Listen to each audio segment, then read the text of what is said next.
ខេត្តសៀមរាបប្រៀបថាណោសតកាលខ្ញុំប្រតិព័ន្ធការបាត់ដំបងដល់ចិនគំរួញគួនគិនគេងផ្សង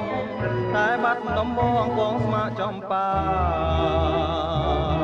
ឥឡូវបានយល់ចំពេសៀមរាបក្រអូបជួតជ្រាបពោពេញអរាទ្រូងបងបានស្បាយពីរឿងស្នេហានៅការចំបាឲ្យរៀមក្រៀមក្រមរយព្រួយរយនឹករយសានទន្ទឹងពុំឃើញនំនឹងតែជ្រៀងផ្ដាផ្ដាំ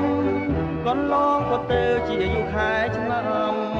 តាឲ្យទ្រាំចាំដេចទៅ